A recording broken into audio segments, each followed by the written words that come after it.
start a consulting firm, but that's another story. This, again, my last statement, this isn't about me. I just want to help who I can help, and right now I can help students at KU. Thank you. Thank you, Kevin. And we'll conclude with a concluding statement from Morgan Saeed of Grow KU. We have had many late nights, as I'm sure as these two sitting next to me have, over the past couple of weeks. And a couple of nights ago, we as in Miranda, Alex, and our marketing chair, Tim Shador, were sitting at my house working, and we decided that we needed a coffee break. We disagree daily on a lot of things, and it makes us stronger, and it makes us better. And it's very rare when the first time around we say, wow, we all like the same thing, we all agree on the same thing.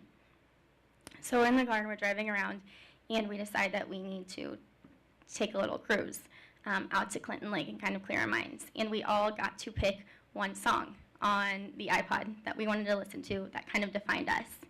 And as we were going along, I thought, oh my gosh, I have a song, I have to listen to it. And y'all are gonna laugh because it was Samson by Regina Spektor. I don't know if you're familiar with it, it's very old. And all of us silenced, and we looked around and we said, oh my gosh, we all love this song. We agree on something. And it was one of those defining moments. And I think that what we are trying to do is make life better for students as a whole so that they can have these defining moments. So they don't have to worry about these big issues because we're worrying about them and we're taking them on and we're willing to be the forefront of their fight so that they can have these small defining moments, so that they can cruise around with their friends, so that life can be a little bit easier for them. I am not a politician. I have no desire to be a politician. I am not a great debater, but I am a college student who wants to make a difference in the lives of the university. I think that our team is all about that. We are about moving forward. There has been a lot of progress made in the Student Senate, and in turn, a lot of progress made in the student body as a whole. It's not done yet. We need to continue moving forward. We need to continue pushing the status quo. I truly think that Grow KU is the team to do that. Everyone in this room has a unique opportunity because you are pretty invested in this campaign, whether it's on this team, or the Jayhawkers, or Crimson and True. I think that we need to decide, let's get out, let's make sure that everyone's voice is heard, let's make sure that everyone votes, let's make sure that everyone is informed, and let's have the highest voter turnout we've ever had at KU. Last year we beat the record. Who's to say we're not to beat that again? Thank you all so much for being here. Thank you, Jake. Thank you, all of our media here. We really do appreciate that. Miranda and I will be around after the debate if there are any further comments or questions. And again, we really do appreciate your time. Thank you for spending your Thursday night with us. And that concludes this evening's Student Senate debate. I would like to publicly thank Allison, Thomas, Caitlin, and Will for providing questions, as well as all of you here, live audience, who submitted questions to be asked, as well as our audience on Twitter. The Student Senate elections will be held online next Wednesday and Thursday, April 9th and 10th. Students will be able to access their ballots for president and vice president, as well as several senatorial races beginning on Wednesday morning. The Elections Commission thanks you all for joining us this evening and wish all of the candidates the best of luck in the coming week. Gracias and good night.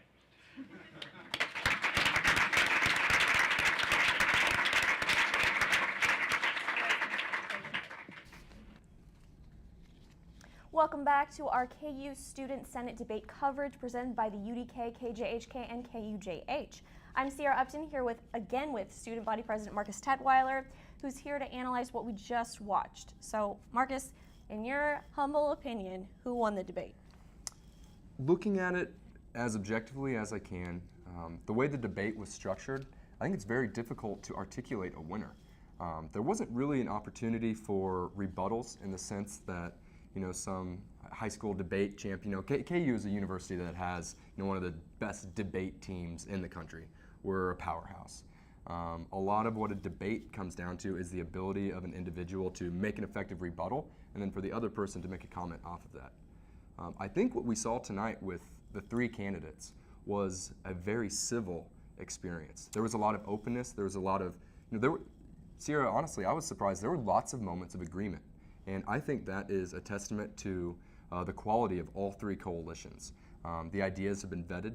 the ideas have been researched. Each candidate really went through line by line. Well, I met with this administrator, I talked to this individual. I did my research here, I talked to this individual. It made it very hard for the candidates to disagree with each other with the amount of preparation and homework that they all had done.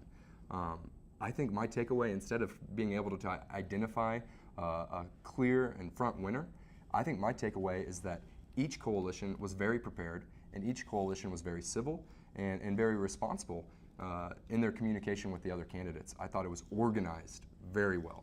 I thought the questions, especially the questions from our online guests, Twitter and everything like that, I thought those were very good and very on point. I'd say this is a success for the entire organization, Student Senate, and for everyone who wants to participate in it. Well, you kind of touched on the civility of this debate, and we were kind of talking about last year's elections and your debate. You mentioned that it was not so civil. I really think that the way it's structured this year, there's not a clear, Jedi Sith sort of conversation. What we really tried to do last year was paint the picture as, we were the Rebel Alliance and we were taking on the unbeatable Empire. And that allowed for some great offensive moves and some great counterpunches in the debate.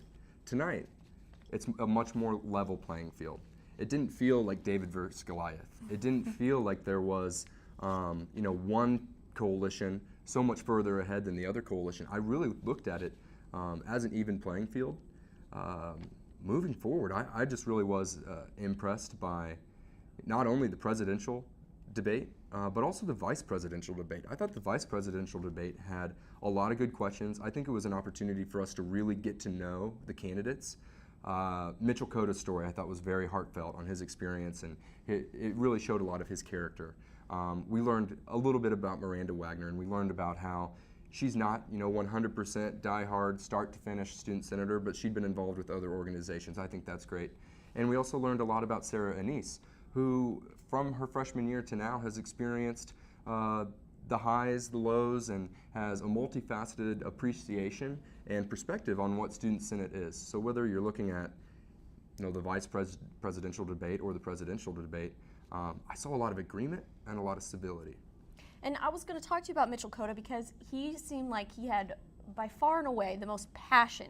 I mean, as a minority himself, he spoke a little bit about his struggles and how he wants to make sure that no other minorities at KU have to go through what he went through. Do you feel like he was the winner, I guess, of the vice presidential debate, and how much did he help his presidential counterpart? I think each of the vice presidential candidates really helped their presidential counterparts, but Mitchell especially. He is a passionate individual, and he has experienced an aspect of the university that I can't even put myself in those shoes, because his unique experience has been one that makes him an effective leader. And we've already seen him as an effective leader to this point. He's done a lot of work through the Multicultural Affairs Committee within Student Senate. He's already a leader. He's already shown that within this capacity, his experiences and his story and his tale sets him to be a great partner for the Jayhawkers. He's a great leader. I certainly hats off to the amount of passion, like you said, Sierra. I don't know if there's a clear-cut winner, because again, the opportunity to make a rebuttal was not there, but his passion was clear, as was Miranda's, as was Sarah Anise's. So you mentioned he's a great leader. He's obviously very in tune with the minorities at KU. Do you feel like almost he would have been a better choice for presidential candidate for the Jayhawkers? I would not ever step into that conversation.